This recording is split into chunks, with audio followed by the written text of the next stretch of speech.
সবাইকে নমস্কার জানাই।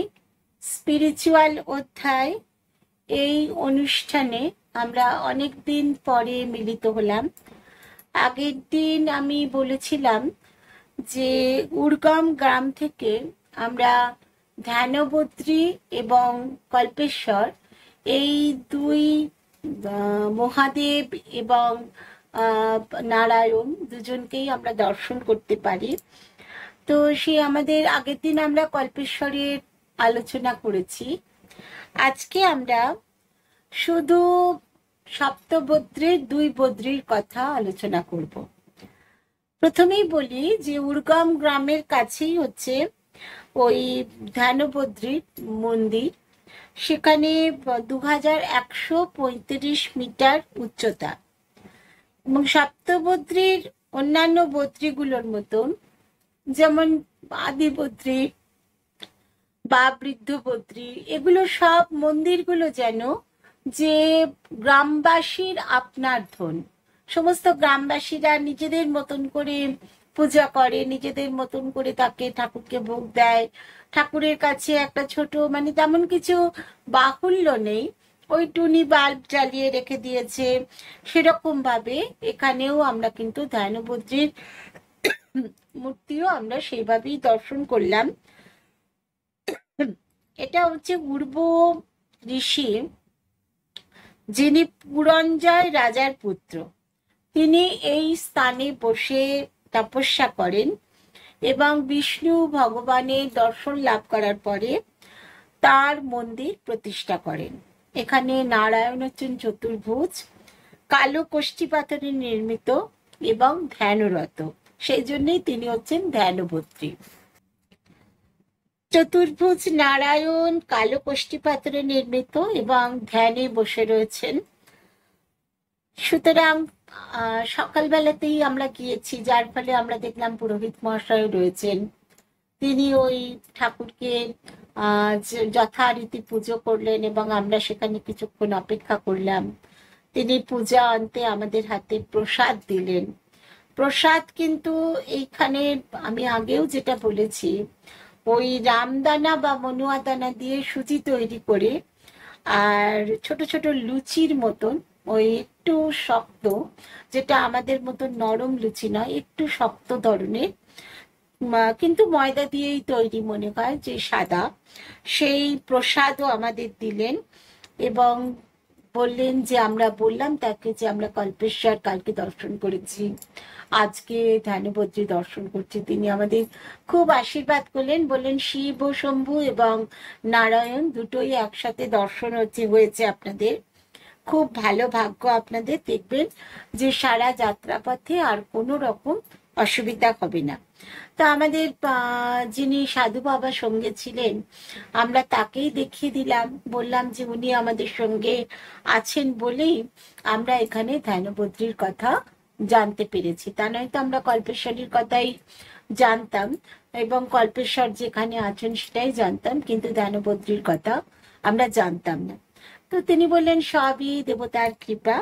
যাই হোক, আমরা সকলে প্রণাম জানিয়ে দেবতার উদ্দেশ্যে এবং আমরা আরো যে বদ্রীনাথের কাছে দর্শন করব, যে সপ্তবদ্রীর আজকে নিয়ে আমাদের দুটো বদ্রী হলো, দুই বদ্রী দর্শনের পরে বাকি সমস্ত যে আরো 5 বদ্রীকে যেন আমরা ঠিকঠাক দর্শন করতে পারি, সেটাই প্রার্থনা জানিয়ে আমরা মন্দির থেকে বেরিয়ে এলাম। এবং দাদা তো যথারীতি সাধু বাবাকে যে লাভের অঙ্ক ক্রমশ বাড়ছে এই কথা বলে হাসছে, তিনিও হাসছেন। এবং পরের দিন আমাদের তিনি বললেন যে আজকে আবার আমরা যোশীমঠে থাকবো, যোশীমঠ থেকে কাল সকালবেলায় আমরা ভবিষ্যবদ্রী যাব। ভবিষ্যবদ্রীর কথাই বলি, যে ভবিষ্যবদ্রী হচ্ছে যে আগামী দিনের বদ্রীনাথ। যখন বলা হয় যে নরনারায়ণ যে পর্বত, সেই দুটো পর্বত যখন এক হয়ে যাবে, তখন বর্তমানে যে বদ্রীনাথ, বদ্রী বিশাল, যেটা যাকে আমরা দর্শন করতে যাই, সেই বদ্রী বিশালে আর যাওয়া যাবে না। এবং তখন ওই ভবিষ্যবদ্রী কিন্তু আগামী দিনের বদ্রীনাথ হবেন। এবং সেই জন্যেই শঙ্করাচার্য তিনি কিন্তু এই নির্দেশ দিয়েছিলেন। এবং ভবিষ্যবদ্রী, এখন আমরা সেই মন্দিরে গিয়ে দেখেছি যে মন্দিরের সেরকম ভাবে পূজারী বা তার সেখানকার মানে যারা পূজা করতে যাচ্ছেন তার সংখ্যা একদম নগণ্য। কিন্তু আগামী দিনে বদ্রী বিশালের যে পূজার জন্য যে হাজার হাজার মানুষ যান, আগামী দিনে ভবিষ্যবদ্রীতেও ঠিক একই রকম ভাবে যে দর্শনের জন্য মানুষজন সেখানে উপস্থিত হবে। আমরা তো ওইখান থেকে বেরোলাম ধ্যানবদ্রী দর্শন করে। তারপরে আমরা রাস্তায় প্যায়নি গ্রামের কাছে, প্যায়নি একটা ছোট্ট গ্রাম, সেখানে একটা ছোট্ট একটা প্ল্যাকার্ডে লেখা আছে যে বৃদ্ধ বদ্রীনাথ দর্শনের জন্য এইখান থেকে যেতে হবে, অর্থাৎ বৃদ্ধ বদ্রীনাথ জানে কে লিয়ে রাস্তা বলে একদম ছোট্ট একটা প্ল্যাকার্ডে লেখা আছে। তো আমি যেহেতু জানলার ধারে বসেছিলাম, হঠাৎ ওই লেখাটা দেখতে পেয়ে আমি মানে আমাদের ড্রাইভার সাহেবকে বলি যে এই তো এখান দিয়েই আমাদের নেমে যেতে হবে বৃদ্ধ বদ্রীনাথ দর্শন করার জন্য। তো তিনি আমাদের বললেন যে এই পথ দিয়ে আমরা যাব না, আর একটু মানে এগিয়ে গিয়ে যেখান থেকে নামতে হয় ওই পথ দিয়ে আমরা মানে বৃদ্ধ বদ্রীনাথকে দর্শন করব। তাহলে দেখবেন আপনাদের মানে রাস্তাটাও কম হবে আর মানে উঠতে হবে, যার ফলে খুব বেশি অসুবিধা হবে না। পাহাড়ি পথে বলে রাখি যে নামার সময় কিন্তু মানে ঢালু পাহাড়ি পথে কষ্ট হাঁটুতে বেশি হয়, ওঠার সময় কিন্তু ততটা কষ্ট হয় না। তো আমরা দেখছি যে আমাদের সাধু বাবা কিছুটা মৌনিক হয়ে রয়েছেন। তো তার মনের মধ্যে কি করছে সেটা আমরা জানি না। তো অনেক কথা তিনি বলছিলেন সারা রাস্তায়। তো হঠাৎ করে তিনি চুপ হয়ে গেছেন দেখে যে আমরাও আর তাকে বিরক্ত করিনি। কিন্তু যোশীমঠে গিয়ে মানে যখন আমরা পৌঁছালাম, তার আগে বৃদ্ধ বদ্রীনাথের কথা বলি যে বৃদ্ধ বদ্রীনাথের ক্ষেত্রেও কিন্তু আমরা দেখলাম যে একটা ছোট্ট মন্দির, এবং মন্দিরের মধ্যে ওই দেবতা মানে চতুর্ভুজ নারায়ণ দণ্ডায়মান, এবং সেখানে ওই ছোট ছোট টুনি বাদ দিয়ে গ্রামের মানুষের যেন আপন দেবতাকে পূজা করার জন্য তারা ঠিক যেভাবে একটা আমাদের গ্রামে ছোট ছোট মন্দির থাকে বা আমাদের বাড়ির কাছে যেরকম নিজেদের মন্দির থাকে, ঠিক সেরকম ভাবেই তারা তাকে পূজা করেন। এবং আমরা এত দূর থেকে দর্শন করতে গেছি, সেজন্য তো তারা খুবই খুশি হয়েছে।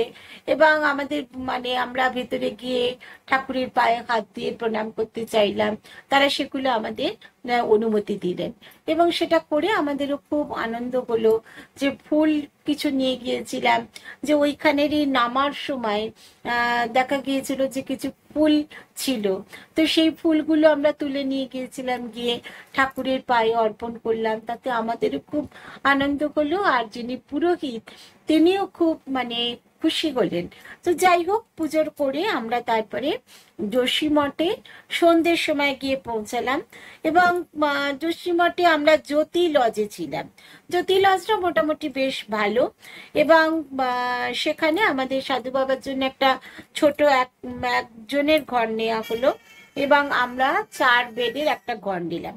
এবং যোশীমঠের আর একটা নাম হচ্ছে কি জ্যোতির্মঠ, এবং অতীতে এই স্থানের নাম ছিল রতিগ্রাম। শঙ্করাচার্য সারা ভারতবর্ষে যে 4টি মঠ স্থাপন করেছিলেন, এই জ্যোতির্মঠ সেটা হচ্ছে অন্যতম। 19বিংশ শতাব্দীর প্রথম ভাগে এই জ্যোতির্মঠের কার্যাবলী একদম নিষ্ক্রিয় হয়ে এসেছিল, কিন্তু 1904 সালে অন্যান্য মঠগুলো, যেমন পুরীতে একটি মঠ রয়েছে, দ্বারকাতে রয়েছে, এবং শৃঙ্গেরি মঠের সাহায্যে এই জ্যোতির্মঠের কার্যাবলী আবার নতুন করে শুরু হয়। এবং স্বামী স্বরূপানন্দ সরস্বতী দ্বারকা মঠের সাথে এই মঠেরও দায়িত্ব গ্রহণ করেন। জ্যোতির্মঠে যখন আমরা পরের দিন সকালবেলা গেলাম, তখন কিন্তু সমস্ত মঠ প্রাঙ্গণ ওই ছোট ছোট বাচ্চাদের বেদ পাঠে, সমবেত বেদ পাঠে একদম মুখরিত হয়ে আছে, এবং একটা খুব সুন্দর পরিবেশ একটা তৈরি করেছে, যেটা মানে ওই যে বাচ্চারা যে তাদের কচি গলায় যে সংস্কৃত উচ্চারণ করছে, বেদ পাঠ করছে, খুব সুন্দর লাগছিল। এবং ছোট ছোট ছেলেরা যারা আশ্রমে থাকে, ব্রহ্মচর্য আশ্রমে তারা নিযুক্ত, মঠ ঘুরে দেখতে তাদেরই মানে ওই রকম যারা পাঠ করছে না তাদের থেকে একটু বড় ছেলে, তারা আমাদের সঙ্গে সঙ্গে গাইডের মতন পুরো মঠটা ঘুরিয়ে দেখালো। এবং এখানে শঙ্করাচার্য এবং তার শিষ্য তোটকানন্দজির মূর্তি রয়েছে, এবং প্রত্যেক দিন এগুলো পুজো হয়। এবং মঠের যে প্রধান আকর্ষণ সেটা হচ্ছে স্ফটিকের শিবলিঙ্গ। কৈলাস থেকে এই শিবলিঙ্গকে আনা হয়েছিল, এবং সেটা আমরা দর্শন করে খুব আনন্দ হলো। সেবায়তের সঙ্গে আলাপ করে ভবিষ্যবদ্রী কিভাবে আমরা যাব, কখন বেরোলে খুব মানে ওখানে পৌঁছানো যাবে এবং দর্শন করে ফিরে আসা যাবে, এই সম্পর্কে কিছু তথ্য আমরা সংগ্রহ করলাম। এবং আদিগুরু শঙ্করাচার্য যে কল্পবৃক্ষের তলায় বসে ধ্যান করতেন 2400 বছর আগেকার, সেই গাছের মানে আমাদের দেখালেন তারা যে সেই গাছ, এবং এখনো পর্যন্ত কিন্তু সেই গাছটি বর্তমান। মানে আমাদের তারা বললেন যে এই গাছের তলায় বসেই শঙ্করাচার্য স্বামীজি এখানে বসেই ধ্যান করতেন। তো অতীতে এই মানে যোশীমঠ ছিল মূলত ট্রান্স হিমালয়ান ট্রেডিং রুট। এখানে তিব্বত থেকে বিভিন্ন জিনিসপত্র নিয়ে মানুষজন আমাদের ভারতবর্ষে আসতো, এবং ভারতবর্ষ থেকেও পণ্য সামগ্রী তিব্বতে যেত, এবং তিব্বত থেকে নুন নিয়ে ভারতে ফিরতো তারা। এবং এখানকার যে ভুটিয়ারা, ইন্দো মঙ্গোলিয়ান সম্প্রদায়ের ভুটিয়ারা, এখান থেকে পণ্য সামগ্রী নিয়ে তিব্বতে তারা যেত। এবং দুপক্ষই কিন্তু ওই বিনিময় প্রথায় বিশ্বাসী ছিল। সেই সময় কিন্তু টাকা পয়সার মাধ্যমে বিনিময় হতো না, তখন ওই বিনিময় প্রথা, তোমাকে এই জিনিসটা আমি দিলাম, তার পরিবর্তে তুমি আমাকে তোমার জিনিসটা দাও, এইভাবে তারা ওই মানে বাণিজ্য করে ফিরত। এবং 1962 সালে চীন এবং ভারতের যুদ্ধর পরে এই ট্রান্স হিমালয়ান ট্রেডিং রুট যেটা, সেটা বন্ধ হয়ে যায়, এবং এই অঞ্চলের মানুষরা তারা ওই যাযাবরের জীবন যাপন করতে করে। এবং ইয়াক হচ্ছে এদের প্রধান পশু। ইয়াক এর দুধ, ঘি, মাংস ইত্যাদি তাদের প্রধান মানে জীবিকা, তাদের খাবার, সবটাই সবকিছু। এবং এই অঞ্চলের লোক সংখ্যা আমরা যেটা জিজ্ঞাসা করে জানলাম যে খুব বেশি মানুষ থাকেন না, 13,500 জন লোক থাকেন, এবং পুরুষরা হচ্ছেন জনসংখ্যার 61% এবং নারীরা হচ্ছে 39%। সুতরাং মানে ওই পুরুষ আর নারীর মধ্যে প্রভেদটা কিন্তু অনেকটা, যেটা একটা সমাজের পক্ষে খুব বেশি মানে ভালো নয়। কারণ পুরুষ যেখানে 61 জন, নারী সেখানে 39 জন, যার ফলে বিবাহ ইত্যাদি কাজের জন্য কিন্তু সেটা মোটেই সুখকর নয়। আর হচ্ছে সাক্ষরতার হার পুরুষদের মধ্যে কিন্তু অনেক বেশি, 83%, মেয়েদের মধ্যে 67%। মোট জনসংখ্যার 77% সাক্ষর। এবং এটা শুনে ভালো লাগলো যে সেই অঞ্চলে দুর্গম অঞ্চল, কিন্তু সেখানকার মানুষজন পড়াশোনাও করে, এবং মেয়েরাও যারা রয়েছে তারাও কিন্তু লেখাপড়া করে। অর্থাৎ সর্বশিক্ষা, এই যে মানে সর্বশিক্ষা মিশন, তারা কিন্তু সারা ভারতবর্ষে, যেমন ওই সোলার বিদ্যুৎ যেমন তারা সারা ভারতবর্ষের মধ্যে বিশেষ করে দুর্গম পার্বত্য অঞ্চলে তারা সোলার বিদ্যুতের ব্যবস্থা করা হয়েছে, তেমনি সর্বশিক্ষার মাধ্যমে যে মেয়েদের, ছেলেদের সকলেরই যে পাঠের প্রয়োজন, সেই প্রয়োজনীয়তাটা তাদের শেখানো হয়েছে। এবং দূরে দুর্গম অঞ্চল থেকে যারা স্কুলে আসে তারা ওই মানে বাসের মতন আছে ছোট, সেই বাসে করে তাদের নিয়ে আসা হয়, আবার ছুটির সময় তাদের দিয়ে আসা হয়। বিশেষ করে মেয়েদের জন্য এই কাজ কিন্তু করানো হয়। এরপরে আমরা মানে এই সমস্ত কথাগুলো আলোচনা করতে করতে হনুমানজির মন্দির দেখলাম, ছোট কেদারনাথের মন্দির দেখলাম, দেখে আমরা নৃসিংহ দেবতার মন্দিরে পৌঁছালাম। এবং বাস স্ট্যান্ডের ঠিক 1 কিলোমিটার নিচে লোয়ার বাজারে বিষ্ণুর চতুর্থ অবতার রূপী নৃসিংহ দেবতার মন্দির। মন্দিরটা বেশ বড়, বেশ বিশাল মন্দির। পুরোহিত মশাই খুব যত্ন করে আমাদের পূজা করালেন এবং বোঝানোর চেষ্টা করলেন যে দেবতার দুটো হাত ক্রমশ ক্ষীণতর হচ্ছে, অর্থাৎ এটা যদি ক্ষয়প্রাপ্তি হতে হতে যে হাত দুটো যখন অবলুপ্ত হয়ে যাবে তখন কিন্তু ওই বদ্রীনাথ ধ্বংস হয়ে যাবে, অর্থাৎ নরনারায়ণ পর্বত পরস্পরের কাছে এগিয়ে আসবে এবং ওই জায়গাটা পুরোপুরি মানে হয় ধসে যাবে, তা নয়তো সেই মানে দুটো পর্বত এমন ভাবে একটা আর একটার উপর পড়ে যাবে যার ফলে বদ্রীনাথে আর যাওয়া যাবে না। এবং সেই তখন ওই বদ্রী বিশালের পরিবর্তে ভবিষ্য বদ্রীতে বদ্রীনাথ অবস্থান করবেন এবং তখন ভবিষ্য বদ্রী হবে আগামী দিনের বদ্রীনাথ। এটা কিন্তু জগৎগুরু শঙ্করাচার্যের মানে মুখ নিঃসৃত বাণী এবং তিনি কিন্তু এই ভবিষ্যৎবাণী করেছিলেন। এবং সেখানকার পুরোহিত আমাদের বোঝাতে চাইলেন যে দেবতার হাত দুটো ক্ষীণতর হচ্ছে। অ্যাকচুয়ালি যে ওই বদ্রীনাথ অঞ্চল এবং যোশীমঠ অঞ্চল এই জায়গাতে আমরা দেখলাম যে চুনাপাথরের আধিক্য হচ্ছে খুব বেশি। আমি আগের দিন বলেছিলাম যে চুনাপাথর জল এবং বাতাসের কার্বন ডাইঅক্সাইড এই দুইয়ের সংস্পর্শে যত আসবে তত কি হবে যে চুনাপাথর আস্তে আস্তে ক্ষয়প্রাপ্ত হবে এবং সেই ক্ষয়প্রাপ্ত হওয়ার জন্য যে এই যে অঞ্চলগুলো আস্তে আস্তে হয়তো কালের গর্ভে ক্ষয় ধসে যাবে, তা নয়তো যে একটা পর্বত আর একটা পর্বতের নিকটবর্তী হয়ে পুরোপুরি রাস্তা বন্ধ হয়ে যাবে। এই যে ভবিষ্যৎবাণীগুলো শঙ্করাচার্য স্বামীজি করেছিলেন, তো সেটা হয়তো সেইভাবে পূর্ণ হবে, কারণ তারা তো জগৎগুরু শঙ্করাচার্য তারা তো ভবিষ্যৎ দ্রষ্টা ছিলেন এবং তারা আগামী দিনকে দেখতে পেতেন এবং সেই দেখতে পেতেন বলেই তিনি হয়তো এই রকম ভবিষ্যৎবাণী করে গিয়েছিলেন।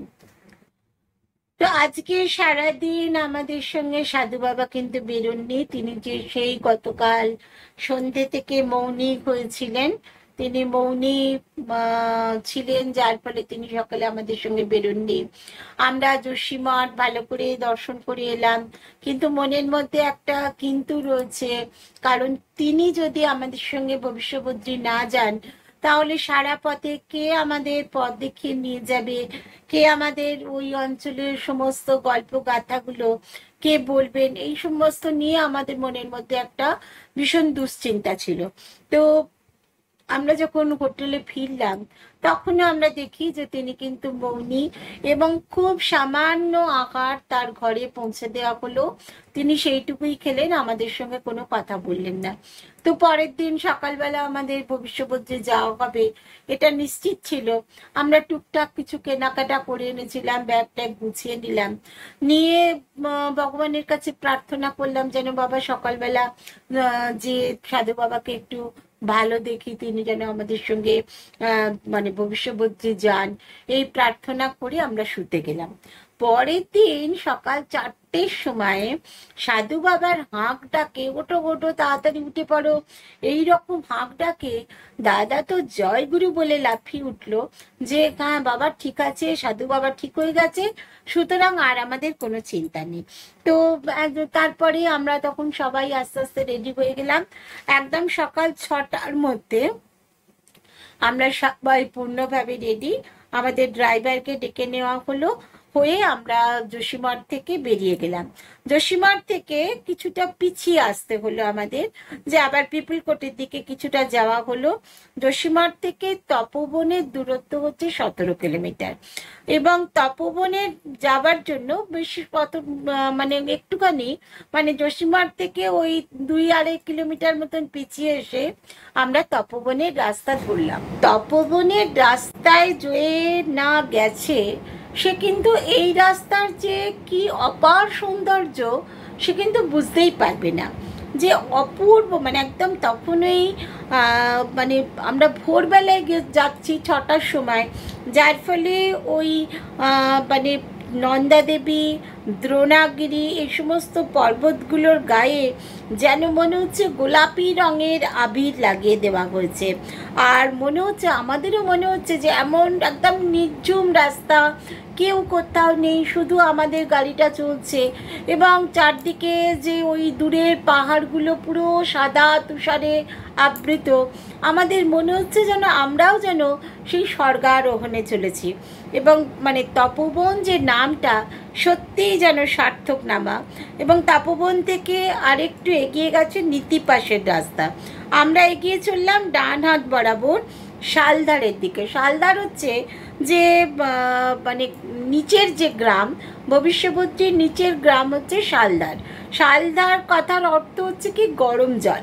ওখানে একটা গরম জলের কুণ্ড আছে, প্রস্রবন থেকে গরম জল বের হচ্ছে, এবং তপোবন থেকে শালধার হচ্ছে 2 কিলোমিটার দূরে অবস্থিত। তো খুব সহজে গাড়ি চলে গেল। নীতি উপত্যকার মাঝে অবস্থিত তপোবন থেকে লতা জনপদের মধ্যে। এবং এইখানে শালধারের যে কুণ্ডটা নতুন করে সেটাকে বাঁধাই করা হচ্ছে, এবং রাস্তা থেকে বেশ কিছুটা নিচে নেমে গেছে, প্রায় 400 সিঁড়ি। এবং এরকম উচ্চতায় যে 400 সিঁড়ি তৈরি করা হচ্ছে, এটা দেখে আমরা কিন্তু ভারতবাসী হিসাবে খুবই মানে আমাদের গর্ববোধ হলো। কারণ এই অঞ্চলে যে আগামী দিনে শঙ্করাচার্যের ভবিষ্যৎবাণী অনুযায়ী আগামী দিনে এই জায়গাতেই হবে বদ্রী বিশালের মানে পীঠ। এবং সুতরাং যে এখনই এই জায়গা যদি এরকমভাবে উন্নত হতে শুরু না করে, তাহলে সেই সময় যে বিশাল মানে যাত্রী সমাগম হবে, তাদের মানে সকলকে স্থান দেওয়া সম্ভবপর হবে না।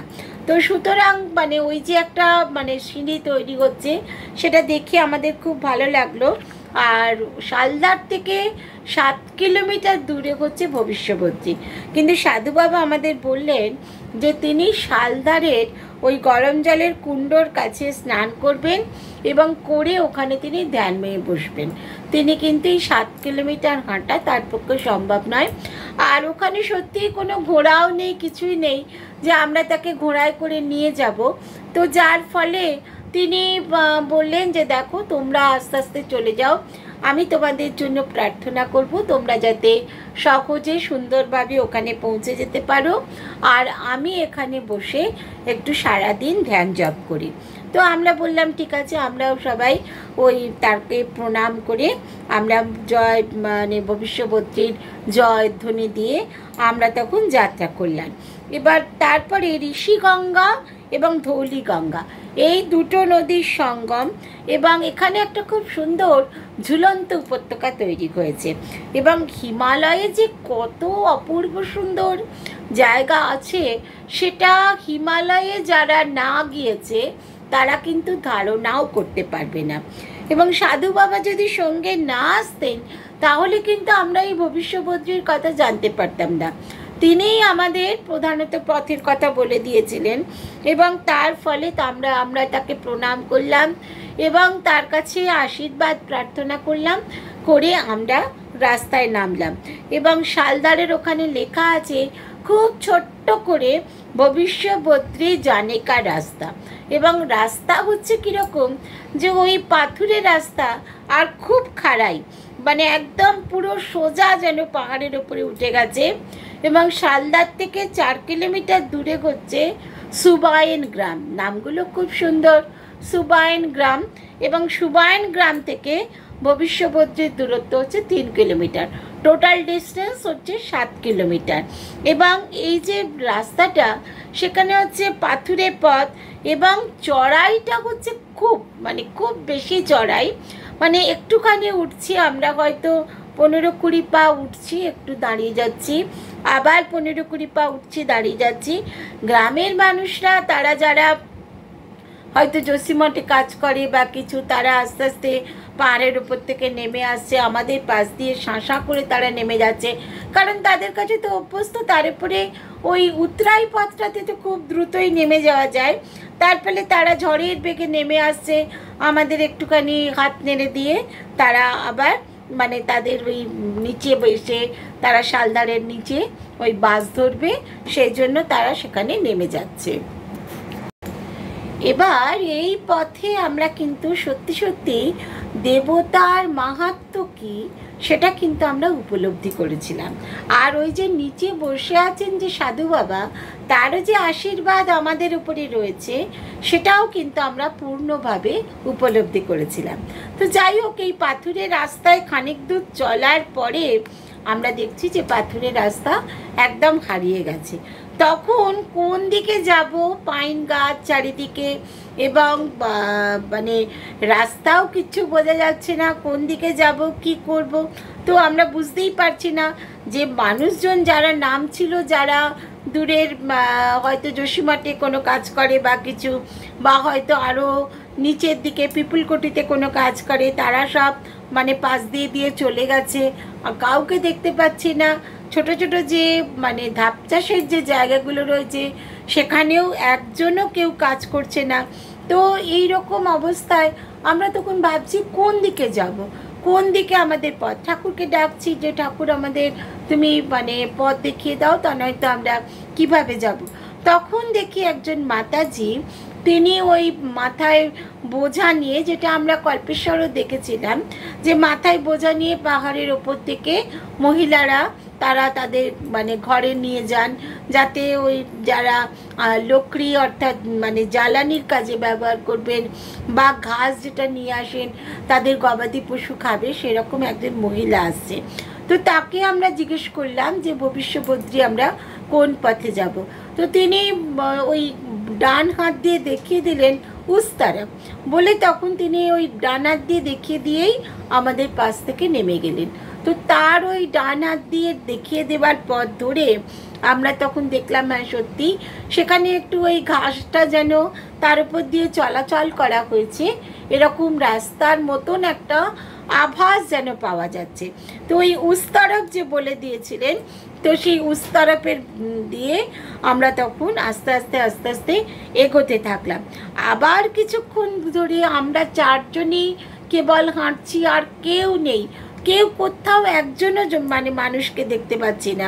শুধু শুধু শুকনো পাতা মারিয়ে আমরা এগিয়ে যাচ্ছি, পাখির কিছু ডাক, কিছু কিছু পাখি আমাদের পাশ দিয়ে উড়ে যাচ্ছে, ওই পাতার খসখস শব্দ, এবং এইগুলো সমস্ত বাঁদরের কিচকিচ শব্দ, তারপরে ঝিঝির ডাক, এইগুলোই হচ্ছে আমাদের সঙ্গী।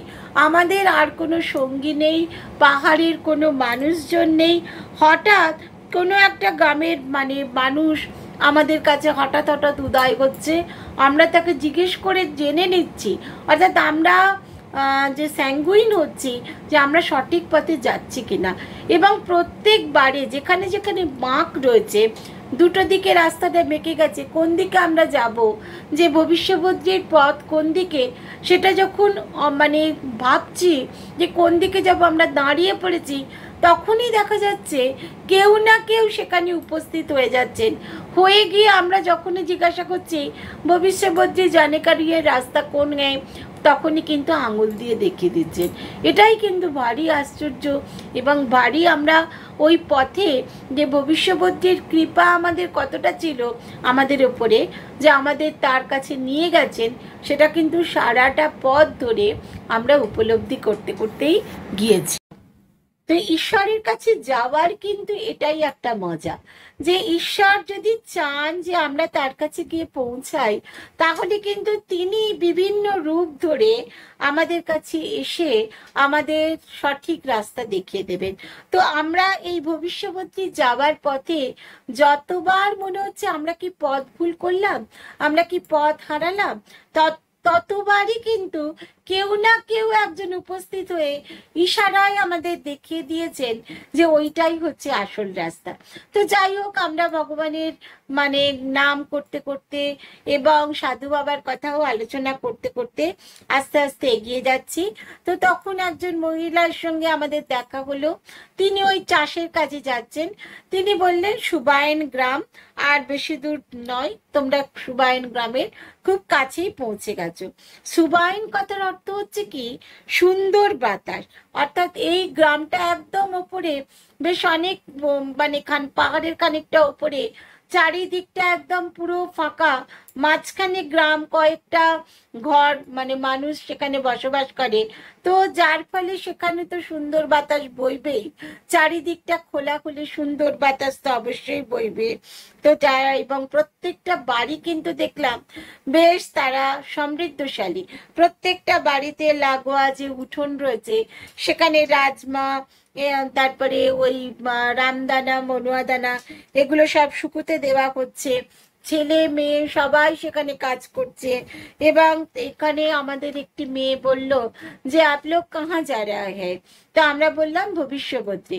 বললো তো তাহলে তোমরা ভবিষ্যবদ্রী যাচ্ছ, কিন্তু এই গ্রামেই তো আধা বদ্রী অবস্থিত। এই আধা বদ্রীর কথা কিন্তু সাধু বাবা আমাদের বলেননি।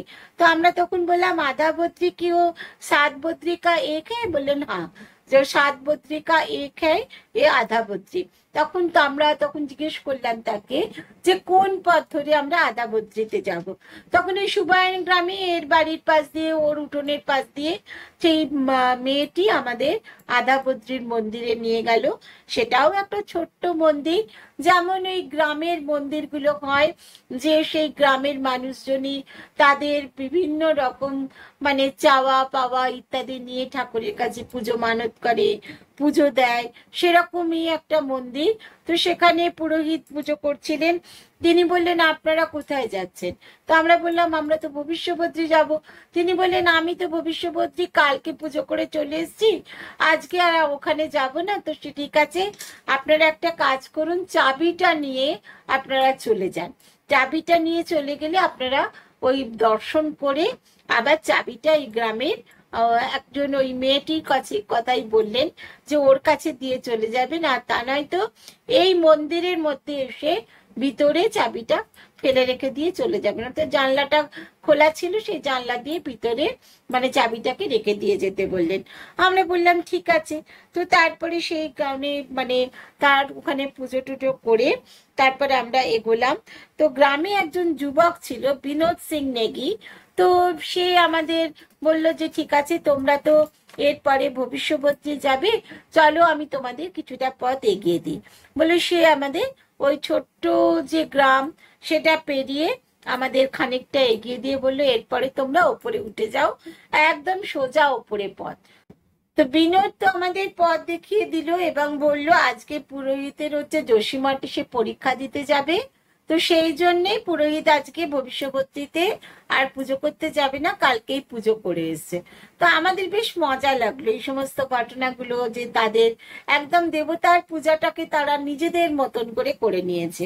তো আমাদের পথ দেখিয়ে দিল যে ওইভাবে তোমরা ক্ষেতের পাশ দিয়ে দিয়ে চলে যাও।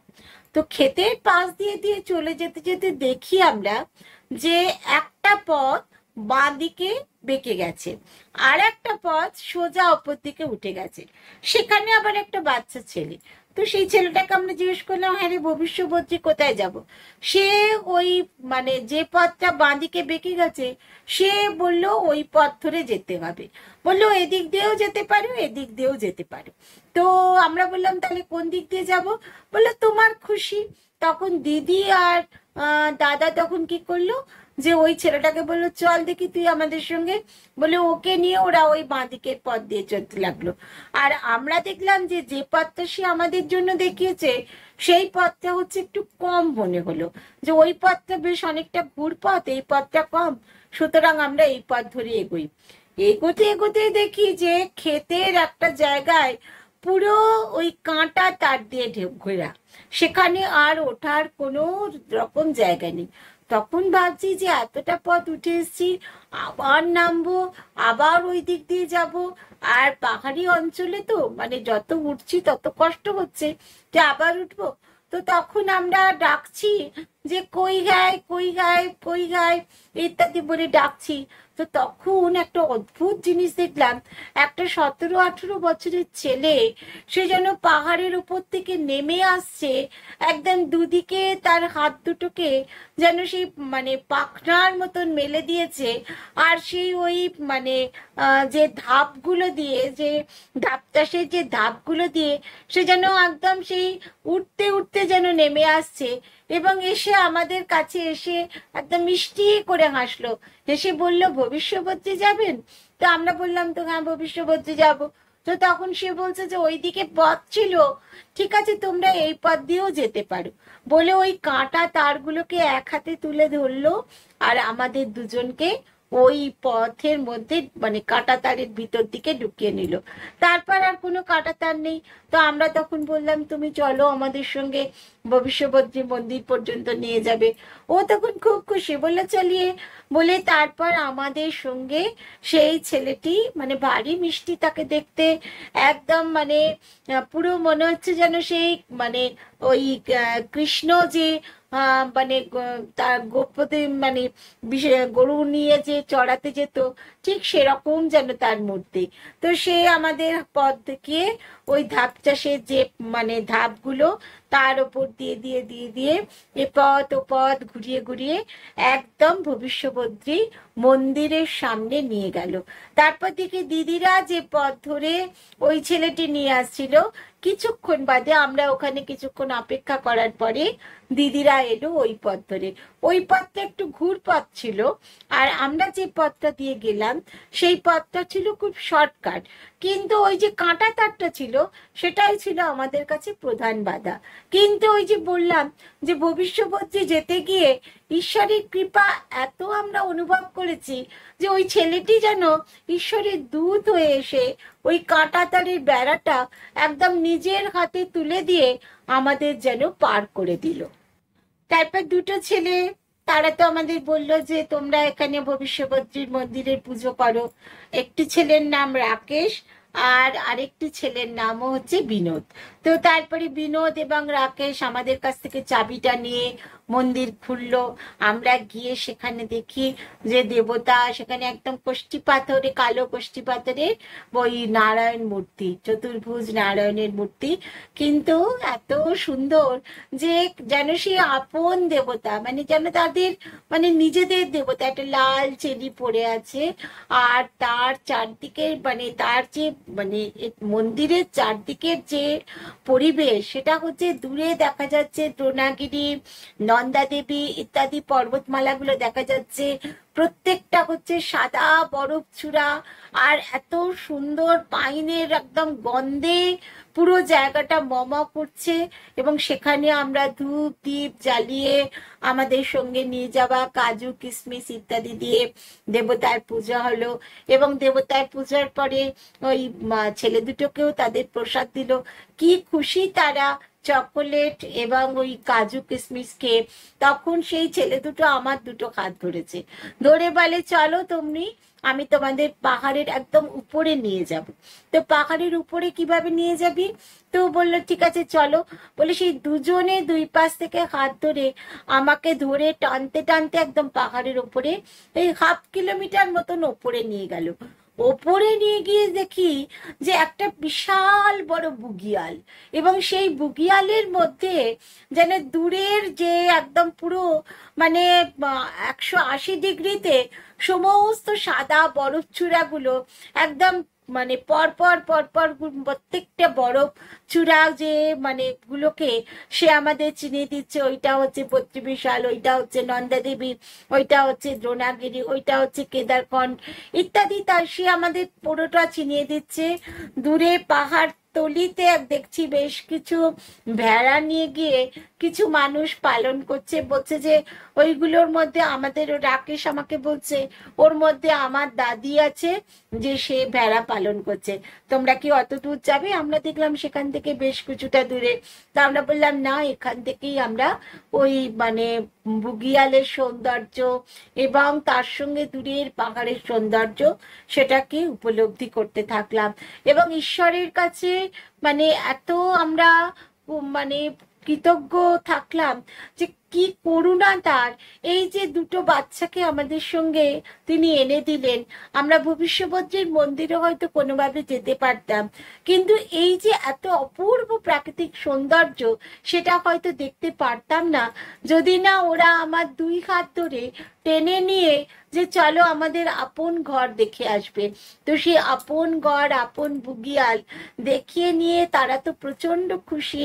এবার তারপরে তারা আমাদের বলল চলো অনেকক্ষণ হয়ে গেছে, তোমাদের নিচে নামতে হবে, কারণ নিচে নামতে সময় লাগবে। তো আমাদের তারপরে ওরা দুজনে, সেই দিদিকে আর আমাকে দুজনে 2 হাত ধরে নিয়ে আস্তে আস্তে আমরা ওদের দেখানো পথে ধীরে ধীরে ওপর থেকে নিচে নেমে এলাম।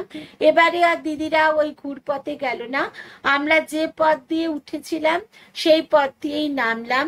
এবং সুবাইন গ্রামে এসে 2টি ছেলের কাছে তাদের বললাম তোদের কি চাই বল। তো ওরা বললো আমাদের তো কিচ্ছু চাই না, কারণ আমরা স্কুলে পড়ি, স্কুলে আমরা গিয়ে পড়াশোনা করি, তো তোমরা আমাদের কিছু বই খাতা কেনার জন্য তোমরা আমাদের একটু পয়সা দিতে পারো।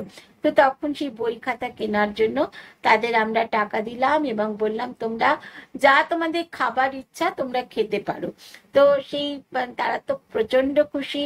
তাদের বাড়িতে আমাদের মানে একবার তাদের দাদিকে দেখিয়ে নিয়ে এলো, দাদিও খুব খুশি। দাদি আমাদের সেই মাথায় হাত দিয়ে আশীর্বাদ করলেন এবং আমরাও দাদিকে প্রণাম করলাম। একদম মানে মুখের চামড়াগুলো পুরো একদম মানে কুঁচকে গেছে। তিনি আমাদের আশীর্বাদ করলেন যে তোমাদের যাত্রাপথ সফল হোক, এবং তাদের কাছ থেকে প্রণাম জানিয়ে আমরা তখন আস্তে আস্তে উপর থেকে নিচের দিকে নেমে এলাম শালধারে। সেখানে দেখলাম যে আমাদের সাধু বাবা তিনি ওই মানে গরম জলের কুণ্ড থেকে ওখান থেকে উপরে উঠে রাস্তার মধ্যে তিনি দাঁড়িয়ে আছেন, হয়তো আমাদেরই মানে আসার জন্য তিনি প্রতীক্ষা করছিলেন। তো তার সঙ্গে দেখা হলো, তিনি বললেন দর্শন কেমন হলো। আমরা সমস্ত ঘটনা তাকে তখনই বর্ণনা করলাম এবং তিনিও কিন্তু আমাদের বললেন ঈশ্বরের এটা আশীর্বাদ যে তোমরা এত সুন্দরভাবে এত আনন্দের সঙ্গে তোমরা যে দর্শন করে এসেছো, এবং এটাতেই কিন্তু আমাদের খুব ভালো লাগলো, কারণ ঈশ্বর আমাদের টেনেছিলেন, তাই জন্যই সাধু বাবা আমাদের সঙ্গে ওই পথে এসেছিলেন এবং তার জন্যই আমাদের কিন্তু এত সুন্দর দর্শন হলো। তো এই দর্শনের কথা সবাইকে জানাতে পেরে আমারও খুব ভালো লাগলো।